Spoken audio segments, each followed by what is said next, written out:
Welcome, everybody. Hello, coming in at you live from New York City. We're at the Bhakti Center today. Kishore Chandra and myself, Dal Gurunga, our tri-host. Achita Gopi's not with us this morning, so it's just the two of us, but we're glad that you're here. And before we get going on anything, how you doing, Kishore? Okay, I'm here.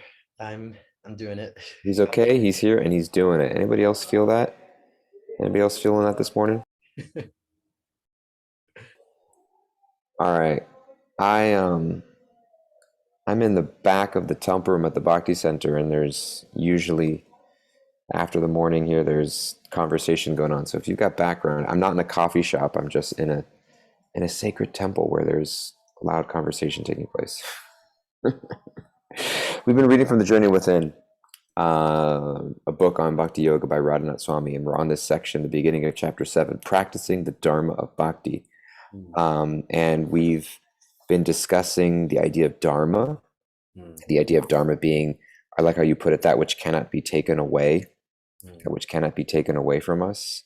We've been talking about the idea of service and that nature of the soul, that the Dharma of the living being is the propensity to serve, and we find that propensity in everything and everyone, whether it's directed in a holistic manner or in a more self-serving manner or in a constructive or a deconstructive manner, but that propensity to serve is there, and we're always serving somebody or something, whether it's serving our somebody else, whether it's serving God, whether it's serving our country, whether it's serving our body, which is not us, serving our senses, serving our desires, serving our career, serving our children, serving our parents, serving our spouse or our partner.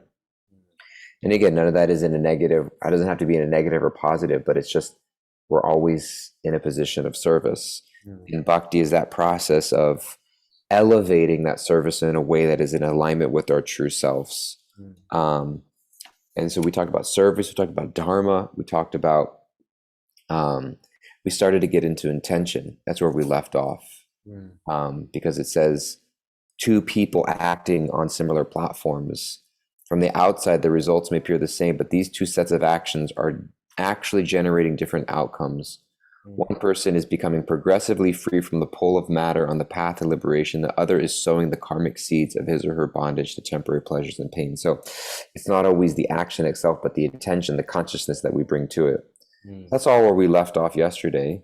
And the next line sort of begs that question of really what is the difference between something being material or something being spiritual, because it's not always the externals of it, because something may look very similar externally, and one may be completely materially motivated, and one can be completely selflessly motivated, and one actually binds us to a lower mentality of lower nature, and one actually liberates us.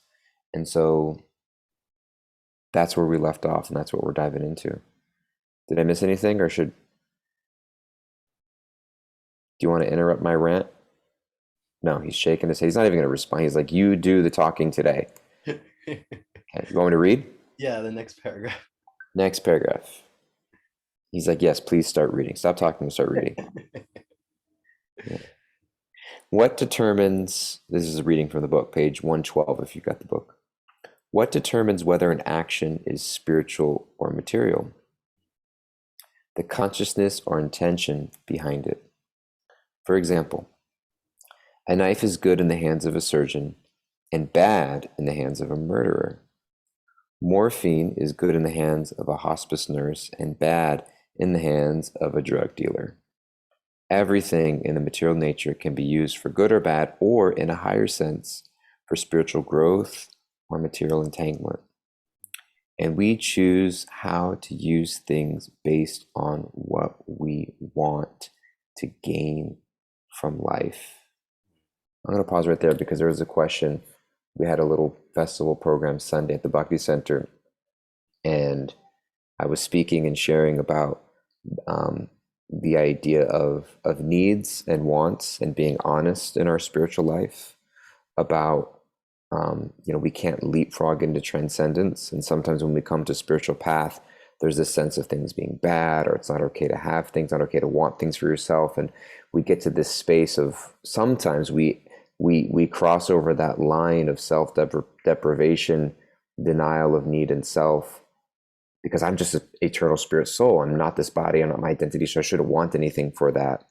And then when we start to get into the realm of bitterness or resentment or feeling depleted, we're like, well, what the heck happened? Like I was serving so selflessly, quote unquote selflessly, and now I'm feeling just bitter and resentful. It's because we didn't necessarily, we didn't honor, acknowledge the genuine, quote unquote, material needs that we have in order to feel stable and comfortable and sustain in our service and spiritual life.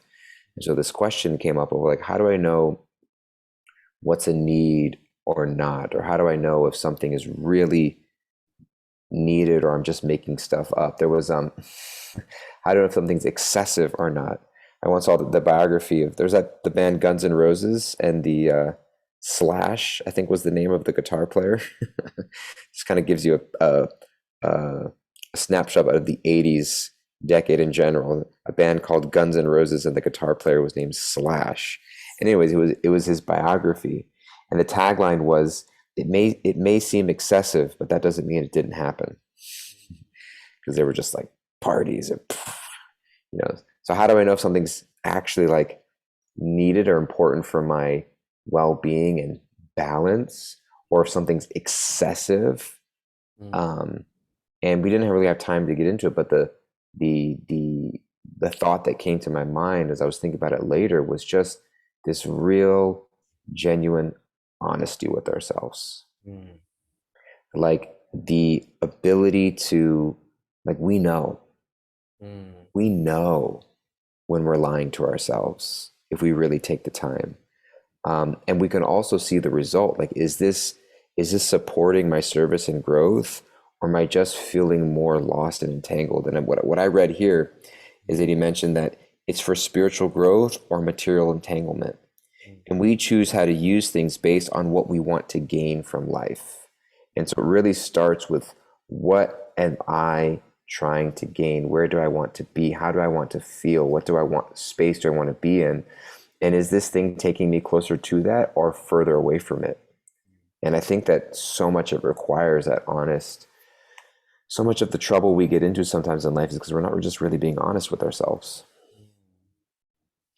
Yeah, I agree with that. But to play devil's advocate, I will just say, because I've had this experience before and I've seen people have this experience before, that being really honest with yourself, like the mind is so tricky and the mind Mm, so powerful if we let it be, and the mind can take control and take over. And I've been in moments where I thought I've been honest with myself, but actually I was lying to myself. And I think that to reach that real honesty that you're talking about, it takes a lot of uncovering. mm, It takes a lot of courage and like facing your fears and stuff. yeah, definitely. Like intuition, because what you're speaking about is intuition, like that real knowing, like I know this isn't good for me, or like I know this is not the right path. I know. And to really reach that place, I feel like you have to go through some stuff, you have to go through some stuff to get there. And it's interesting, there's this, I don't know where this comes from, but I've just heard this so many times in like yoga and trauma kind of world, that if you don't listen to the whispers of the body, if you don't listen to the whispers of the body, eventually they will turn into like cries and screams. And the whole idea, that's about injury, that's about pain, that's about stuff feeling stuck in the body. And it's interesting because it's like that. It's like you hear like a whisper, like, oh, but maybe not. Oh, but maybe we shouldn't do this. Oh, but I don't know. And it's like this tiny little whisper, and it's almost like our mind, our conditioned mind of like, this is how it's supposed to go, and this is how I'm supposed to be. Like you were saying, like, this is how I'm supposed to be spiritual. It will just tell those whispers to be quiet, right? Or like those whispers of like, actually, maybe I'm tired. Actually, maybe I need sleep. Actually, maybe I shouldn't keep on pushing through. And it's like it's like the mind is pushing us to to not listen. Yesterday we were talking about, and that word is still really with me, of simplicity, and kind of just like uh stripping things down and really getting down to the bare bones, or to the brass tacks, as they say. And I feel like that simplicity is so, it seems simple, to be simple, but it's actually quite difficult, because the mind has created so many stories of how we're supposed to be, and who we're supposed to be, and how we're supposed to show up in society, or in certain relationships, or etc. And I really like what you were saying, because while you were speaking and just listening to this, it really is about, since we're speaking about intention, and how two same things can be done with two different intentions, and one can lead towards spiritual elevation, and the other one can lead towards material entanglement. And the thing is, it's like, I have to be holding the reins of my mind and know what my goal is, so that I can do the thing with intention, so that I can be spiritually elevated. If I'm not holding the reins of my mind, then, like, de facto, we live in the material world, and like de facto, I'm going to get more materially entangled. So it does take a lot of courage and discipline to kind of just be like, you know what, I'm taking the reins today. I am taking the reins of my mind, of myself, and I'm going to do it. I'm going to show up as best I can. And I think that that's why always having the goal in mind is super duper important, because when we lose track of the goal, and when we lose track of like what we're doing anyway, it can just get on autopilot, and it can get uninspiring, and it can just be like, whatever, you're just kind of going through the motions and doing the thing. And even in our spiritual life, you can look spiritual from the outside, but internally you can just be like, kind of just like going through the motions. And so really, it's such a personal journey of keeping that relationship with higher power, with Krishna, alive. It's not someone out here telling you like you have to be spiritual. It's really like about your own personal journey. And I love that word that you use, like the honesty that comes with that. But honesty takes a lot of introspection. It takes a lot of like, self evaluation, almost like really taking a good hard look at yourself. Oh, you're muted. I've been muted. That's why I said this initially, because what struck out to me from what we read was this is from the journey within. We choose how to use things based on what we want to gain from life. Mhm. And so I do agree that it takes a lot. But the question really is, what do I want? Mhm. Do I want honesty and authenticity? And I think that um, you brought up a really good point about learning to distinguish between just the voice of our mind, because the mind is super tricky. And I was thinking back to, I looked up and I found this quote of, because Glennon Doyle speaks about this a lot. And I've read from her the idea of the inner knowing, and the difference between the voice of the chattering of the mind, or the chattering of our ego self, or the chattering of like the anxious self, versus like the quiet, steady inner wisdom of the heart. And as bhakti yogis, or as spiritualists, like, we understand that the inner wisdom of the heart isn't just intuition, or isn't just like, Mhm. it's super soul, it's God in the heart. Like, there is a transmission coming through of God's voice in our life, and learning to tune into that. But then the same question still arises, like, what's the difference between like, God told me to do it, like, is like it's like the scariest thing to hear anybody say, um and so I think that there's, for us, the inner wisdom versus the chatter of the mind, it's like they speak differently, you know um oftentimes the chatter of the mind is very rushed, it's very anxious, it's very like surface level, it's fluctuating, it feels like, I use this word, rushed. It's not grounded or settled. And the inner wisdom of the heart oftentimes is quiet but steady. its root. And she wrote, I found, looked up this quote, said, I've learned that if I want to rise, I have to sink first. Mm, I have to search for and depend upon the voice of inner wisdom instead of voices of outer approval.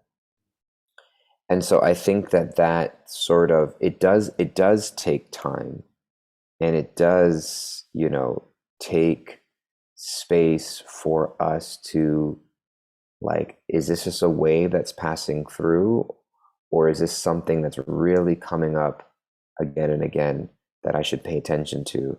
Is it something that I can't really, that keeps, it's almost like a nudge internally, rather than just like no white noise mm, coming through. mm. Yeah, that's really beautiful.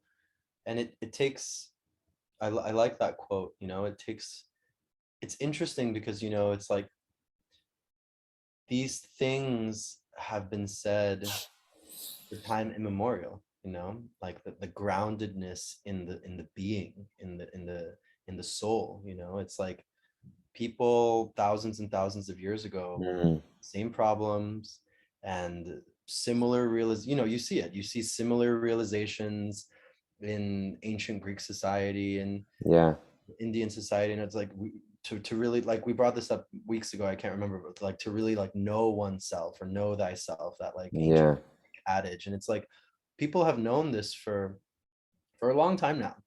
yeah.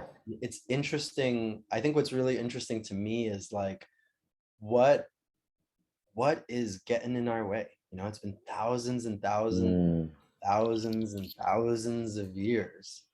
And it's so interesting because we were talking about this yesterday, maybe, I think, but just like maybe it was yesterday, I can't remember, but we were talking, oh, I think we were talking about this in our kirtan training, but just like the idea of success, the idea of success in kind of contemporary society, and having all the followers and having all, looking good and like having all the money and being kind of like, uh, what's it called, financially free, and you can just do whatever you want and this and etc. And it's so interesting how society has really gotten so individualized in a sense, and I'm not saying that as a positive, I'm saying that as in this sense of like the rhetoric of modern times is that I don't need anyone and I can do it all by myself, and I'm pulling myself by my own bootstraps, as they say. And it's so interesting to see how like that kind of mentality moves us more into this space, in my opinion at least, of not really knowing myself, or not being really deeply rooted, or not being really like uh, excavating the spaces of the heart, because it focuses us on things outside of us. And it's really interesting because I'm in my friend Jaya's room right now, and I always talk to him about, and he says, in the Bhakti Center, and he always says, it's like, because I think the problem is, and I remember when I used to study a lot of Western philosophy, and I was like a little self-righteous about it, to be honest. And the interesting thing about like bhakti, or understanding bhakti, is that it takes as a baseline. It takes as a baseline that yes, there is spirit, soul, super soul, divinity within each and every one of us, but at the same time, there's this what's a good word to use? There's this eternality of us being in this situation, of us mm, being in this kind of karmic, the wheel of samsara, just kind of doing all the same stuff over and over and over again, because we've forgotten our eternal relationship with higher power. And so it's interesting, because I'm just musing on the question that I asked about, like, it's been thousands and thousands of years. Like, haven't we figured this out yet? Like, what's going on? Like the Greeks were thinking about this, Vedic civilization was thinking about this. Like, here we are in 2022, and wars are still happening, things are still crazy, like this. And so it's interesting that Bhakti gives this idea, or this understanding, that actually the soul is has an eternal opportunity. I'm trying to put this in really kind of succinct and not go off in too much of a rant, but the soul has like the eternal opportunity to either be turned away from divinity or to turn towards divinity. Like it has that eternal opportunity to do both. And I think that that's really interesting, that the choice is always with us.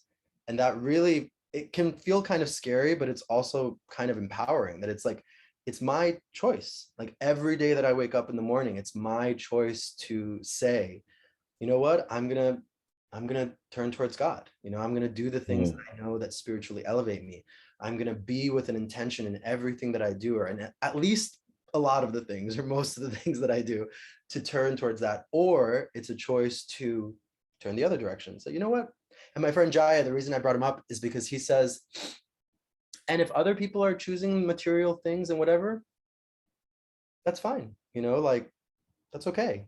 It's not our job to necessarily be like, look, why are you forgetting that you have an internal relationship with higher power, and like, oh, you're so bad and you're so this and you're so etc. It's like everyone is kind of on their path in a sense. And I know that that's really helped me a lot. It's really helped me focus on my own journey more, instead of like thinking everything that's wrong with society or everything that's wrong with like the world.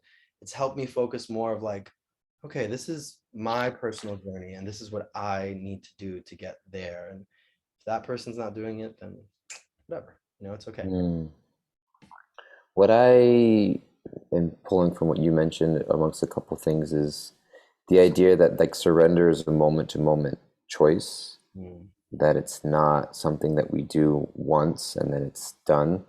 And I think our spiritual path and applying ourselves spiritually, like any relationship, you make a commitment, and you remake that commitment every moment, every day. It's not something that ever runs on autopilot.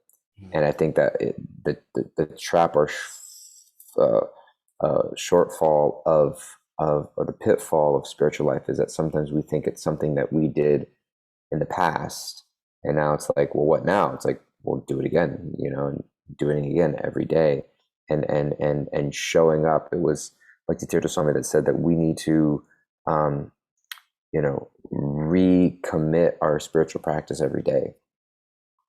And so I think that, yeah, it's really a choice that we make each day. And I think it's easy to get into that space of complacency of, okay, well, like um, yeah, thinking that we've kind of moved beyond something without, rather than taking the importance of what it means to, um, yeah, find inspiration in the simple things on a regular basis. I always love how you put this. You said this in our kirtan training, that if you're looking for things to criticize in others, or if you're looking for the bad in like people and in society, you're going to Mhm. find it. You You're gonna, will. you will. You will for sure. And likewise, if you shift into looking towards the good, or looking towards the hopeful, or looking towards the light, you will also find that. You might surprise yourself, but you will find it. And so it's so much about going back to the beginning of what we were talking about, like holding the reins of my mind and being like, what am I allowing my mind to just go on autopilot and just move in that, you know, I don't know, different cities and different places and different rooms and different groups of people have different energies. And it's like knowing who you are, or how you are really in those spaces can really help, I think, because it's like, am I all of a sudden getting critical because I'm letting those around me affect me, or because I'm tired and I'm Mm. to my critical, not so great mind? Or like, what is it exactly? Because if I'm constantly looking towards like, it should be like this and society should be like this, and why isn't it like this, and why aren't you like that, and why is it's just a very quick spiral downward into that plane of material entanglement. I love how Radhanath Swami put it. And it's like, if I have my eyes set on the prize, as they say, like if I'm really keeping the goal in mind, then I'm not going to be criticizing others all the time in society all the time. Mm. I can really move towards a place of spiritual elevation. Yeah, beautiful. Um, Thank you. We're reaching towards our time here, and we wanted to check in with Kimberly. What kind of takeaways you got for us today, Kimberly? Yeah, so today I have we choose how to use things based on what we want to gain from life. We can take the time to listen to the whispers of our bodies and get honest with ourselves. That way we can understand whether our actions are supporting our service and growth or getting us more lost and entangled. Always have the goal in mind and recommit to it every day. Take the reins of your mind, and we always have the choice to turn towards God and do what spiritually elevates us. Beautiful. Thank you so much. Kishore, is there a takeaway you want to walk away pocket? I'm just appreciating Kimberly and how succinctly she puts everything. Like we're going off in all these rants and just talking and talking. She's just like boom, boom, boom, boom, boom. And it's so nice. So my takeaway is that I appreciate Kimberly and all the other listeners as well. um, my takeaway is just asking the question, how honest am I being with myself? And am I really aware of what my desires are? You know, what I'm trying to get out of the things that I do. Am I aware of that? Or am I operating? Because I'm always seeking to fulfill my desires. The challenge is that if I don't know, if I'm not conscious and aware what my desires are, I'm I'm moving in a way trying to fulfill them without being aware, and it's like it just kind of becomes this. I'm not really in the driver's seat or control, so I just want to be aware of that and take the time to be more, a little more honest. Wait, I do have a takeaway. I do have a takeaway. Based on what you said, because something I really think, or at least for me, sometimes like trying to be honest with myself in my mind doesn't work. And like I know what I have to do to really get honest with myself. And I think that each individual knows what it is, like what process it is, whether it's writing, whether it's journaling, whether it's meditating, whether it's like doing physical activity, whether it's talking to a specific person. Like I feel like everyone knows like, yeah, I have to do this to really like get to business, really get honest with myself. And so just to further on your point, Dayal, I think what I'm walking away with is, am I doing the things, am I engaging in the things that help me get honest with myself? Or am I purposefully moving away from them?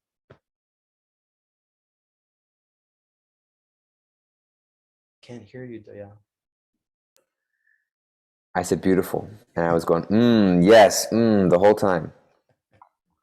But thank you all so much for listening. Thank you for being here. We love you all very, very, very much, and we look forward to being with you again sometime in the very near future. We'll see you tomorrow, actually. Bye bye, everybody. Take care. Bye.